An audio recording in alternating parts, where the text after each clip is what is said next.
Halo pemirsa YouTube, mari kita mengenal dan mencoba menanam beberapa tanaman air tawar yang dapat digunakan sebagai tanaman hias dalam akuarium Anda. Yang akan saya bahas di sini adalah jenis tanaman yang mudah didapat, harganya sangat terjangkau dan sangat mudah tumbuh di dalam air tawar tanpa bantuan injeksi CO2. Tapi sebelum membahas jenis tanamannya, saya akan menjawab dulu dua pertanyaan berikut. Pertanyaan pertama adalah, di mana mendapat tanaman hias akuarium? Sebetulnya tidak terlalu susah untuk mendapatkan jenis tanaman ini. Cobalah berkeliling ke sekitar tempat tinggal Anda dan carilah toko ikan hias akuarium. Saat ini sudah mulai banyak toko ikan yang menjual tanaman hias untuk akuarium. Jika Anda tidak kunjung menemukannya, Anda bisa juga mendapatkan tanaman-tanaman ini secara online. Carilah dengan kata kunci tanaman aquascape. Pertanyaan kedua adalah, media tanamnya apa ya? Untuk menanam tanaman air ini, memang diperlukan pasir sebagai substrat tempat tumbuhnya akar tanaman. Bisa menggunakan pasir malang yang berwarna hitam seperti ini, atau menggunakan pasir silika yang banyak dijual di toko akuarium, ataupun selain pasir, jenis substrat lainnya adalah substrat buatan pabrik yang memang khusus dibuat untuk akuarium, seperti contohnya merek ini. Jika Anda belum bisa mengisi dasar akuarium dengan pasir atau jenis substrat lain, namun ingin segera menghias akuarium Anda dengan tanaman air, untuk sementara Anda juga bisa langsung meletakkan tanaman air ini lengkap dengan cupnya di dasar akuarium seperti ini. Nah, setelah memahami kedua hal tersebut, yuk kita bahas jenis-jenis tanamannya. Ini namanya apa? Tenellus. Echinodorus tenellus. Kita tanam di bagian depan dan akan membentuk seperti karpet karena dia tumbuhnya menyebar. Terus kemudian kalau di toko-toko akuarium seikat gini itu sekitar ya ada yang jual 5.000, 10.000, 15.000 antara itulah. Untuk lebih lengkapnya simak ulasan berikut ya.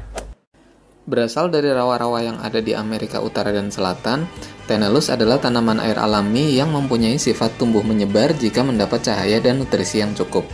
Kebutuhan CO2 dari tanaman ini tidaklah tinggi. Demikian juga kebutuhan cahayanya juga masih dalam tingkat sedang. Jika kita mengaplikasikan cahaya yang cukup kuat untuk tanaman ini, sebagian daunnya akan berwarna semburat kemerahan yang sangat indah.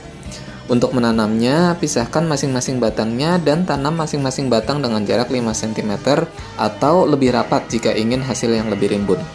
Jika kita menanam langsung satu ikatan seperti ini, Tenellus hanya akan menjadi lebat di satu titik dan tidak tersebar secara merata. Menanam satu persatu tanaman ini memang butuh kesabaran, karena ukurannya yang kecil membuat kita sulit untuk menanamnya dengan kuat ke dalam pasir. Diperlukan sebuah pinset dan akan lebih mudah menanamnya dalam kondisi akuarium belum diisi air.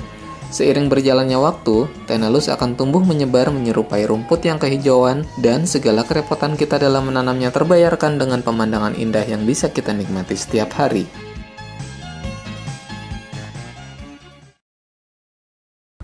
Yang kedua kita punya tanaman ini, Kabomba caroliniana.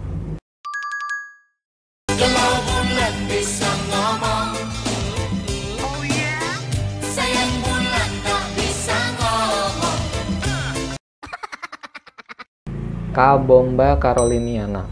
Dia akan sifatnya tumbuh meninggi, makanya kita taruhnya tuh di belakang supaya tidak menutupi tanaman yang lain. Dia akan tumbuh kadang-kadang sampai ke permukaan air.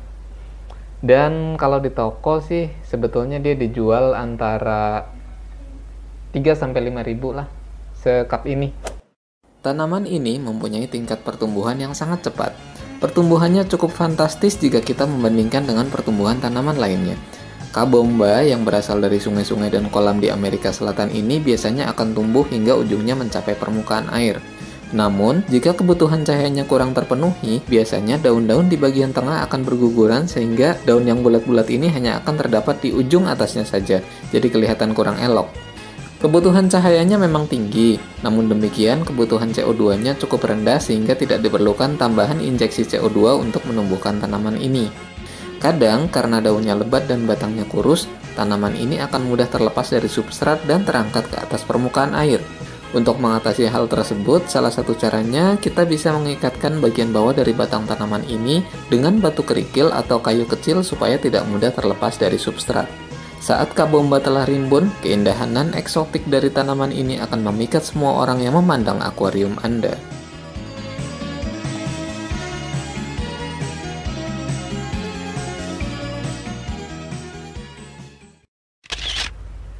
Berikutnya kita punya ini ya. Sebetulnya kalau di dalam air dia akan tegak seperti ini. Kalau di luar, ini karena udah kelamaan juga ya, nggak saya masukin ke air, jadinya begini dia agak Loyo. loyo dan juga patah-patah. Tapi kalau misalnya ditanam, jangan khawatir, dia akan cepat tumbuh lagi yang barunya. Nah, ini namanya Vallisneria. Vallisneria spiralis. Dan si Vallisneria ini juga murah juga di toko-toko akuarium terdekat di dekat rumah Anda ataupun di online. Dia paling harganya ya sekitar 3 sampai 5.000 aja di sini. Seringnya dijual 10.000 tiga. Ada banyak jenis Vallisneria yang dijual di pasaran, termasuk Vallisneria tortifolia atau biasa disebut mini twister yang tampilannya sangat indah. Pada umumnya, jenis Vallisneria akan mudah tumbuh di air dengan CO2 rendah dan cahaya sedang. Vallisneria akan tumbuh tinggi hingga mencapai permukaan air dan berbelok hingga melambai mengikuti kontur permukaan air. Namun, selain tumbuh meninggi, Vallisneria juga akan mempunyai rizoma dan berkembang ke arah samping, menciptakan akar dan daun-daun baru sehingga rimbun dan hijau.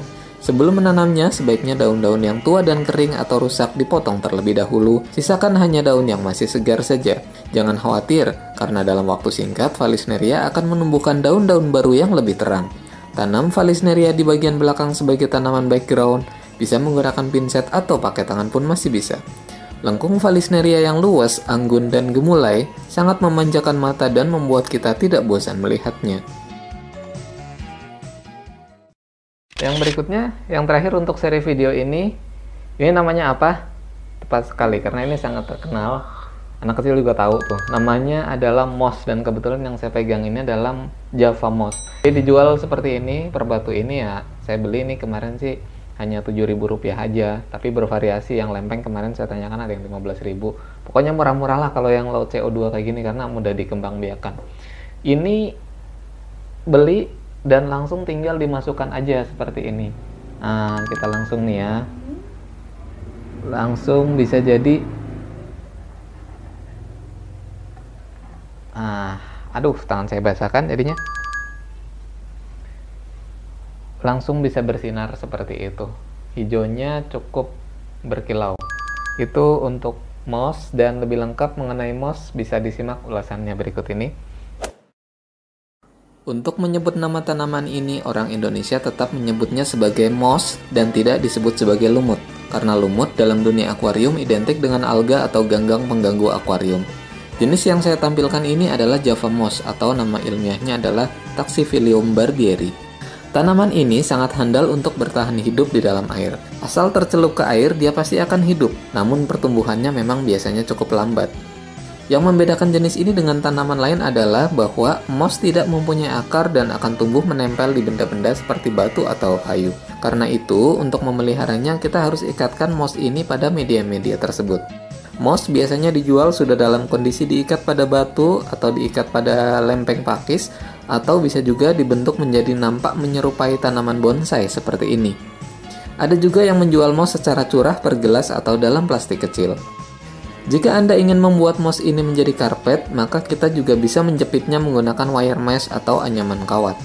Dengan warna hijau tua dan kilau di bagian ujungnya, moss dapat menjadi penyempurna keindahan akuarium Anda.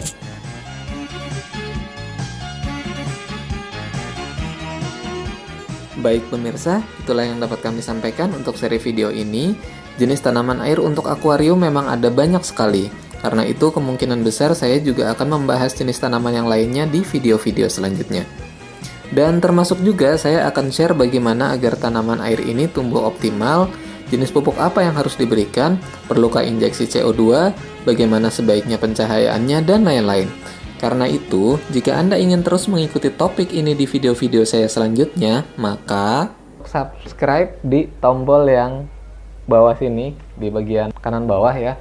Karena dengan subscribe itu nanti dapat pemberitahuan kalau misalnya kita upload video baru, jadi nggak ketinggalan dari video-video kami mengenai tanaman-tanaman aquascape ini. Terus kemudian jangan khawatir juga, yang namanya subscribe itu nggak bayar, juga nggak akan diberondong email, jadi Gmail teman-teman semua akan aman saja. Baik, terima kasih telah menonton. Jangan lupa klik like, karena itu akan membuat kami semangat untuk membuat video-video yang lebih baik yang berikutnya. Sampai jumpa di video yang lainnya.